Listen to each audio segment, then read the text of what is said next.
couple of months ago, we went over an article asking, well, should we say, putting someone on what was at the time called resignation watch.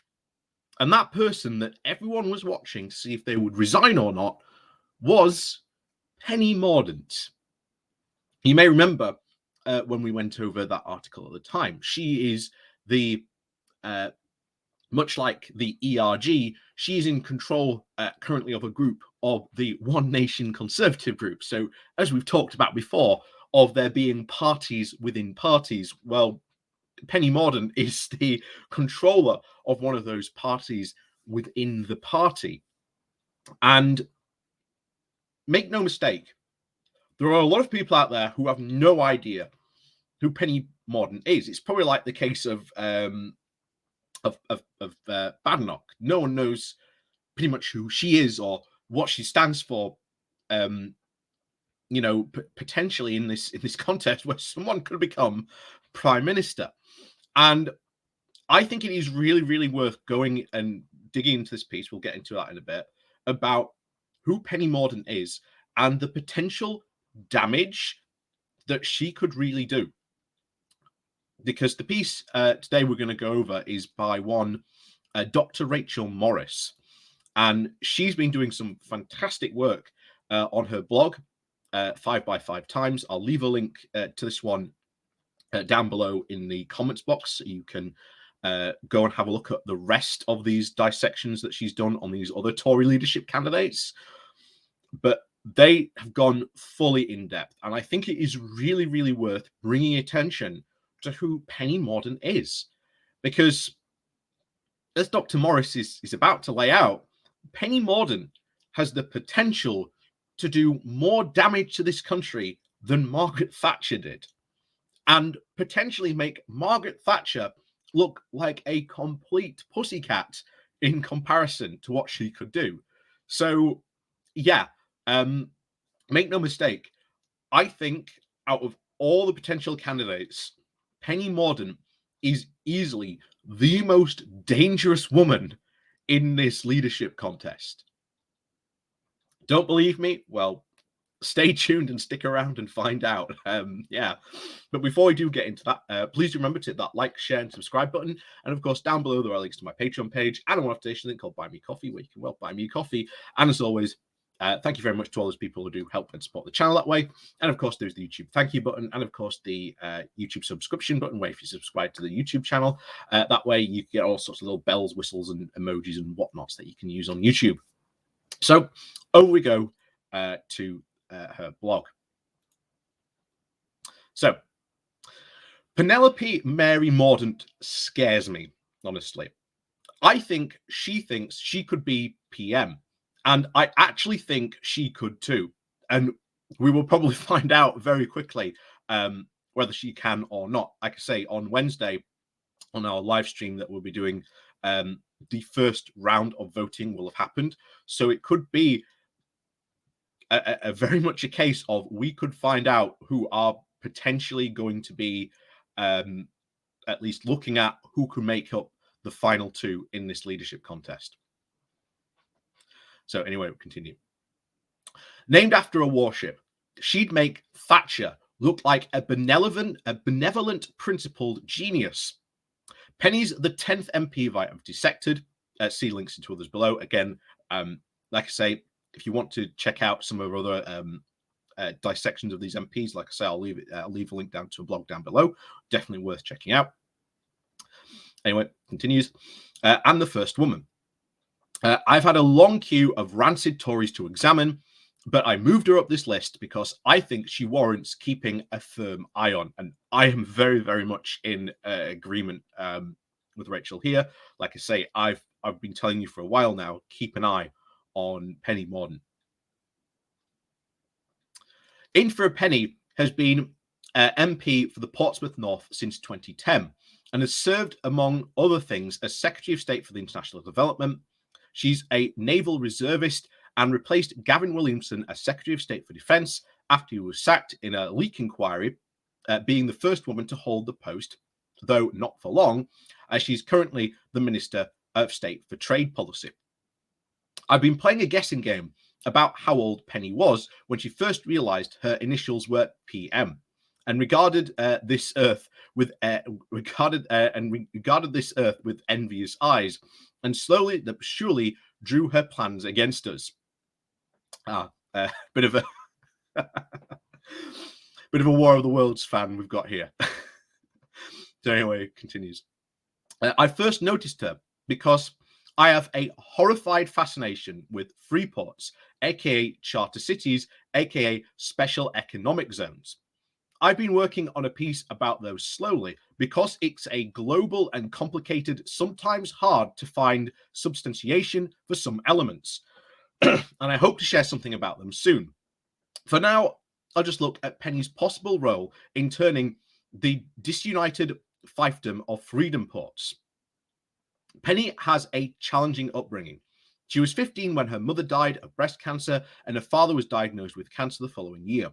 Penny supported herself by working as a magician's assistant in the run-up to university, and she's said to have become interested in politics while spending a gap year in Romanian hospitals and orphanages, which is hilarious, as according to They Work For You, she's, quote, and this is, again, her public voting record, generally voted against spending public money to create guaranteed jobs for young people who have spent a long time in unemployment, almost always voted for making local councils responsible for helping those in financial need afford their council tax and reducing the amount spent on such support. Almost always voted for reducing housing benefits for social tenants deemed to have, quote, excessive bedrooms, aka the bedroom tax. Constantly voted against paying higher benefits over longer periods to those unable to work due to illness or disability. Always voted against the reduction in spending on welfare benefits. Always voted for a reduction in spending on welfare benefits. Constantly voted against raising welfare benefits at least in line with prices. Always voted against an annual tax on the value of expensive homes, aka the mansion tax. Always voted against the restriction on fees charged to tenants by letting agents. Generally voted against a banker's bonus tax. Always voted against the increased tax rate applied to our income over £150,000. Always voted for reducing the rate of corporation tax. Always voted against slowing the rise in rail fares, and generally voted against measures to prevent climate change. Consistently voted for mass surveillance and the retention of information about people's communication activities. And despite having to work to save up for uni herself, including factory work, has consistently voted for university tuition fees and voted for raising England's undergraduate tuition fee cap to £9,000 a year. And constantly votes for gay rights, perhaps because her twin is gay. Many Tories have a more progressive voting record on gay rights because it affects them. Okay, not so hilarious. Actually, just the usual martyr-ish hypocritical Tory bollocks. And it has a difficult teens, first in a family to go to university, moved on by those struggling in a post-dictatorship country of Irish ancestry. Then she says, pull yourself up by your bootstraps, and then slams the rest of us like the fervent Brexiteer she is. Penny is, after all, the person who rebranded food banks as pantries. When you make your voters so strained, even that the former Waitrose shoppers now have to use food banks, what else is there to do? So I think this is a quote from that. What comes from the liberal left is a unique combination of deeply ignorant and profoundly opinionated. It is half-baked, certainly sitting on the thin base of groupthink. It is a sort of certainty that can only come from overeducated underachievers, people who have never done anything, never created or built anything, people who don't value others that do. Again, we've talked about this quote before about, they're overeducated underachievers. Yeah. what a nice woman Penny Mordaunt's shaping out to be, and a potential PM. That's the scary thing. This time next week, she could be PM, or at least in the final two running to be PM. So anyway, the article. So the blog continues. So, but it seems to me that Penny's more than that. She wants the UK to adopt the worst traits of the American clean state liberal late vulture capitalism. I've touched on that for the Byline Times and is effectively working towards it. In for a Penny was the Leave campaign mainstay in 2016 and the UK altered co-chair of the UK Withdrawal Agreement Joint Committee. So far, her Brexit has been as successful and respected as her 2014 appearance on the driving reality show Splash, in which she competed very wobbly against Gemma Collins off The Only Way is Essex. Going back a bit further, Penny created her career in public relations as a professional. This included working in the 2000s as the head of foreign press for George W. Bush's presidential campaign. She worked for Bush again in 2004, and in between, she's helped set up the Anglo-American website called Virtual Conservatives. Her Anglo-American shell game never really ended. As a trade policy minister, she's been popping over there regularly. Again, we've talked about this before, about Penny Mordaunt popping over to America and signing these special agreements with these individual states. Again, they mean nothing. They are not trade agreements. They're very much a bit useless. Let's put it that way. Anyway, we continue. Because Trump disappointed the Tories by losing despite cheating and attempting a coup, the post-Brexit safety net of the UK-US trade deal hasn't materialized. But she hasn't given up on trying to turn magic tricks, not our Penny. She's been negotiating trade deals state by state instead. Now, I was laughing about that when I thought about it from time to time. It seemed so desperate until today, because the US Supreme Court has been hijacked by evangelical libertarian nutters, just issued a new decision referring to an extremist states' rights position that will enable the, quote, red states to topple hard-won civil rights and deregulate for the benefit of corporations, which, following another decision known as Citizens United, are viewed legally as people. SCOTUS has also this week decided to limit the Environmental Protection Agency's ability to regulate carbon emissions from power plants. No doubt more regulatory roadblocks are on the slate. And with the UK out of the EU, and with the US splintering despite the Democratic win, disaster capitalists like Penny with the US right-wing connections at a state level are going to be minting it. And who will suffer? Why, it will be poor people with their working conditions and their living environments, of course. Think Ernie Bokolovich, or watch the more recent Dark Water, which I highly recommend. Again, another quote here. The deepening relationships at a state level leading to some new interesting opportunities. In fact, you may remember this was what we went, this is a quote from that indeed. There are offers to swap officials in key government departments so respective teams can learn from about how we operate. Agricultural commissioners in the US and DEFRA officials have expressed an interest in participating. Some US states have offered to fund UK businesses and producers to visit the US and learn more about their market. In return, we're preparing to offer up different parts of the UK with places that we want to help level up in the UK. The whole process has created a real momentum towards a federal deal too.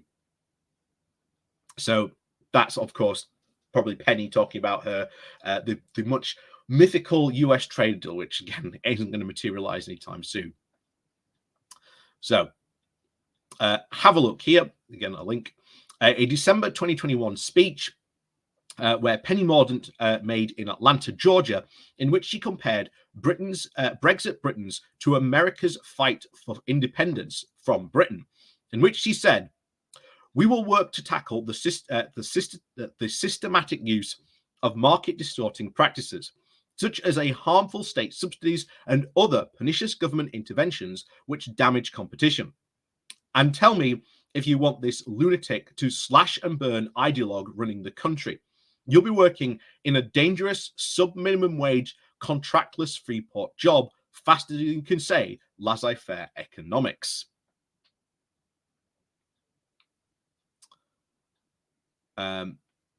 So what is a Freeport? Brexiteers said that the EU prevented us from having them. This isn't true. Though in 2019, the European Parliament called for them to be scrapped across the EU after a report on tax evasion and money laundering stated that Freeports are a safe and widely disregarded storage space where trade can be conducted untaxed and ownership can be concealed. The lack of scrutiny means that high-value items like drugs, stolen art, and who knows what else can be bought there and stored for free with the usual checks, controls, and taxations. There are currently up to 10 Freeports planned for the UK so far. We've had them before, but they were all closed in 2012 because, well, they were shit. They really were. We've been over just how bad these Freeports really were in sort of a past video. In fact, I'm going to have to reach out to the person who wrote this blog, see if we can get her on to have a conversation. So I think it should be fascinating to have on. There are also places where you can have workers with reduced pay, conditions, and rights, including foreign workers from such countries as India, which has a great many special economic zones, several which are owned by JCB, the Tory pal Lord Bampton, one being the Prime Minister's first business port of call when he went to India in April. 4 belong to Infosys. Now, let's see who has connections to Infosys. It's right on the tip of the tongue. Of course, Penny Mordaunt. Here in a tweet that she put out, I wanted to learn how the quote Alliance Texas has been created. Over 27,000 acre development, delivering over $100 billion for the region. Lessons for the UK to help achieve the best border in the world and maximize Freeports. I could conclude by talking about the time Penny said cock in Parliament 5 times, or lay or laid 6 times on a dare. A soul sister to the classy Andrea Jenkins, so respectful for the seat of our democracy. I could dive into the times that she lied to Andrew Marr and was slammed for it by David Cameron after a very decisive and dishonest vote leave posters were produced, claiming that the Turkey was joining the EU. I could get into the weeds about the time Penny Mordaunt, or Penny Mordor, as the Disabilities Minister, oversaw the most expansive and cruel benefits cock-ups ever, in which the DWP rewrote the law without consulting its own Social Security Advisor Committee so that over 220,000 people would not get higher disability benefits to avoid complying with 2 tribunal rulings and spending at least £3.7 billion. But the High Court overruled it, but the Tories spent a fortune to try and make sure it happened anyway, of course. I could also review her stupid book in which she praises Donald Trump and threatens to emulate him in the UK. But I'm going to conclude with the Bristol Port Company and co-owner Terence Mordaunt and David Ord, who have reportedly donated over £640,000 to the Conservatives since 2001. Terence Mordaunt was the 13th largest donor to the Leave campaign, and in 2019 donated over £10,000 to In for a Penny for In for a Penny for his company for the first corporate consultants. And Terrace is the chairman of the Primo Climate Change Denial Lobbyist Group, Global Warming Policy Foundation. The Prime Minister recommended Terrance's Bristol Port for a Freeport status, though that hasn't happened yet. And of course, are Terry and Penny related? There are a couple of conflicting reports. It would appear, according to this Mordaunt genealogy site, that they are, but it's only distantly. The point is, does it matter?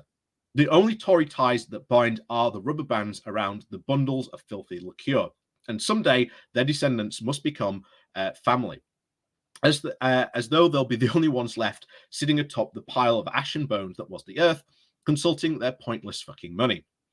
Penny thinks that, quote, the lefty woke Ramonas hold Brexit Britain back by not closing our eyes and wishing hard enough, as if the alien economy is Tinkerbell.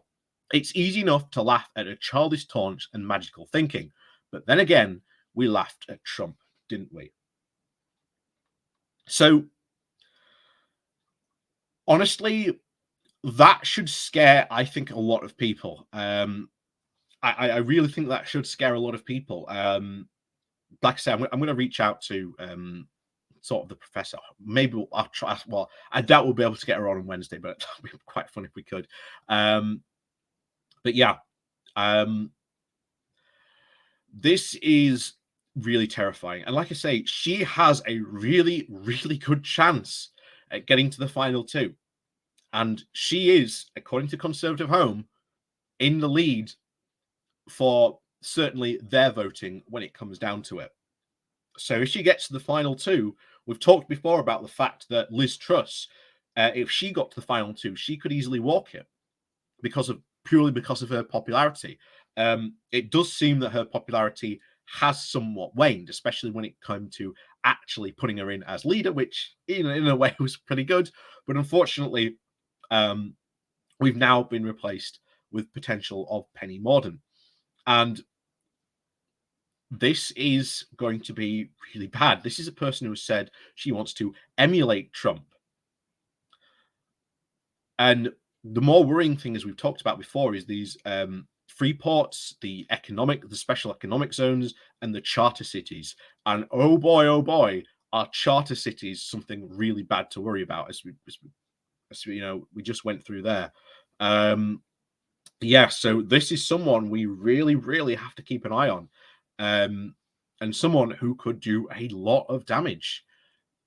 I mean, just look at the voting record we went through. We're going to go through some really, really hard times, especially in the cost of living crisis. Do you really think this is the person who's going to help this country through the cost of living crisis, giving her voting record?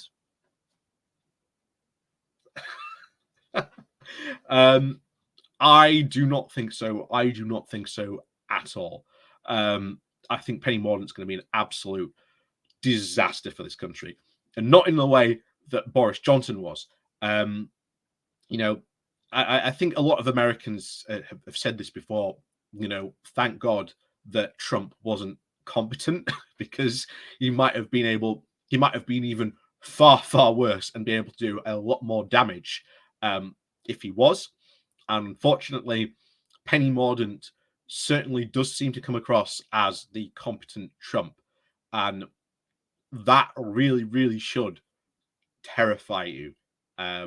Just look at a voting record, look at her ties to, again, the American libertarian right, the fact that she wants these charter cities, which, again, if you're living in a city and it gets made a charter city, it especially looks like this is what could be a plan to level up the north. Oh, we're going to make cities charter cities. Doncaster's just become a city.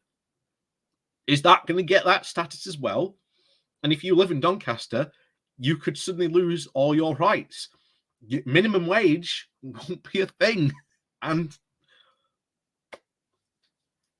that could be bad for so many people, especially you combine at the time with the cost of living crisis and things like that. This is why I continuously talk about policy really, really does matter, and looking at what the effects of policy are going to be. So, I said it at the beginning and I'll say it again. Penny Mordaunt is definitely the most dangerous woman running in this race. So with that said, thank you very much for watching. Please do remember to hit that like, share, and subscribe button on your way out. And of course, down below there are links to my Patreon page and an off-station link called Buy Me Coffee. We can buy me coffee. And as also, I'll leave a link to this blog down as well below, because I think it's well worth reading yourself if you get a chance to. Also, the person who, again, has done this deep dive on Penny Mordaunt has done a lot of more deep dives on other politicians currently in the running. So they're definitely worth going to check out. So go check her out. Go subscribe to her Substack. Do all that, good stuff for her. And yeah, I think I'll try and reach out to her and try and get her on. I doubt we'll be able to get her on as quickly as this Wednesday, but who knows? We'll see. As always, thank you very much for watching. And as always, thank you very much. And we'll see you all next time.